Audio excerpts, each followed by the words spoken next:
phenomenal. Right. Phenomenal. Yeah, yeah, phenomenal. definitely. And their attitudes and the way the heartfelt emotion that comes from these people. Mm-hmm. It's incredible, you know. Some examples. I mean, Sasha sitting having dinner with Anthony Hopkins. Right, right. And of course, Anthony had seen the movie and is, in fact, what it was. He was so blown away by the movie that they're doing a movie about Alfred Hitchcock. Okay. Anthony is, I guess, is going to act as Alfred Hitchcock, and he went out of his way to go get Sasha, go get the guy who made the ANVIL movie, because if this guy could bring that kind of emotion to the screen from non-actors, yeah, for sure. what's he going to do with the real shit? Oh yeah. Okay, yeah. so this is the train of thought. So, you know, Sasha's at lunch with Anthony Hopkins, and he called my cell phone, right? Right. He goes, somebody wants to talk to you, right? And he's done this to me before, right? But this time it's Anthony Hopkins. He goes, hello, Lips. And I'm hearing this voice, I go, holy fuck. Yeah, right, yeah. What the fuck? It's Hannibal Lecter on the fucking phone. What the fuck? I'm losing my mind. And he's going, Lips, you're a fucking maniac, but I love you, mate. I want to meet you, let's have a beer. Oh, that's real cool. And he's going, you know, I was 43 years old when I got my first break. Right. He says, I understand where you're coming from. Your life is my life. So Yeah, yeah. they see into it and feel the same feelings. So there's a kinship, there's a closeness, there's a relationship, there's a relate and everything to what they've seen. Right. So I mean, it's really remarkable, really remarkable. I mean, that's just one example. I'm just giving you one example, and it's a great example. And I'm a huge fan of Anthony Hopkins. I think he's one of the most extraordinary actors. Oh yeah, I mean today, and to have somebody like that talking to you on the phone like that, it just wow. Yeah, it must have been real cool. For sure. Yeah. So I see that you guys were in the movie The Green Hornet. Yeah. How'd that work out? Well, how did that work out? Well, I guess it worked out okay. There was more was expected.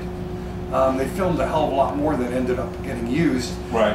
The opening of the movie begins in that club that they blow up, right? Well, they were going to have a scene in the club where we were on stage, and we actually filmed it, that we were on stage, and then they showed the place blowing up, and we were supposed to get blown up in it. Oh, okay. And they even had photographs where it was amazing. They made it look like tried to make it look like we were on fire. I'm sure that it did look like we were on fire. Right. And they used all these incredible effects. You know, they had me standing by the mic, and they used this explosive wind thing, like a blast of wind to make my hair go back, and then this huge orange backdrop that flashed at the same time, so it looks like I'm on fire.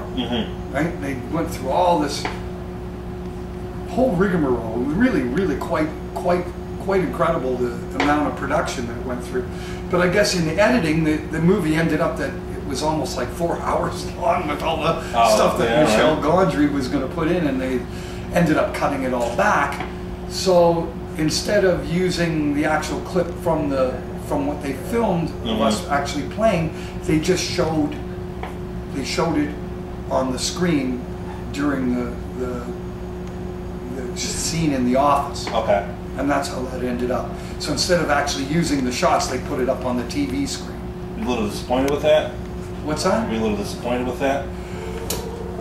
There was never any disappointment. I was really just glad that we're in it. Right, yeah. I mean, that's mind-boggling. Michel Gondry had seen the ANVIL movie, and he came looking for us. He goes, I want to put them in the movie. Is that how you got to up with Sons of Anarchy? Well, the Sons of Anarchy, that's another story. Katie Segal and Kurt Suter, who they're a couple. They live right across the street from our director from Sasha. Okay. And it's very interesting. I'm making a cup of coffee in Sasha's kitchen. Right. And all of a sudden I hear this voice.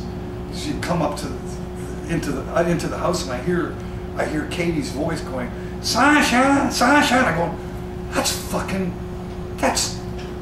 Peg. Yeah, right, yeah. Like, what the fuck? I'm hearing Peg's voice. What? I take a look, and it's Katie Segal. Right, Holy Christ, I go, I don't believe my eyes. Yeah, so they live right across the street, and I guess, you know, I became friends with them, right. you know, so Kurt does all the writing for Anarchy, for the Sons of Anarchy, and he goes, I'm going to have you on the show, man. I'll get you on as extras. How's that? What do you think of that? So we ended up being gun runners. Yeah, I see them, man. That was really cool. Yeah. So I see you guys got a big tour coming up in Europe. Is that for you guys? Yeah, we were going out with Saxon for about a few weeks. Should be a lot of fun, man. And they got a best of CD coming up? Yeah, got a best of CD coming up, yeah. Staying busy, man. Yeah, definitely. Trying to make it. What do you think is the difference between crowds now and then when you guys first came out? I mean, back in the day, everyone, you know, lights go out, everyone lights with their joints, everyone's having a good time. Now it's, you know, it's a different scene out there. There's beach balls and... I don't know. I don't really... it's really hard to give you an answer on that. Is there a difference? No, I don't know that there's really a difference. I think that entertainment is entertainment, and if you're good, you're good. Right, yeah. And, you know, a happy crowd is a happy crowd. Yeah, definitely. You know, so I don't really think a lot has changed. Europe is probably the least changed. You still see all the denim jackets and leathers and studs and patches, and it looks like it always has. Cool. You know, so the metal scene never diminished in any shape or form in Europe. It's always remained the same, and been like that probably for 20, 30 years now anyway. Not as trend oriented. Here might be a bit different, but I can't really put your finger on it if it's really any different. You know,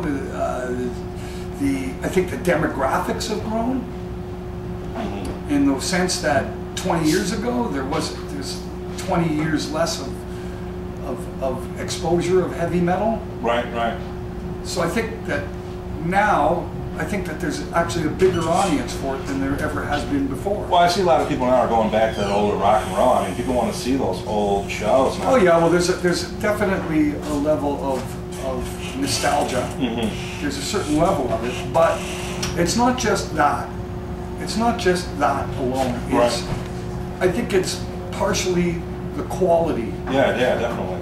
There's a quality that seems to have gotten lost over the years or since those years.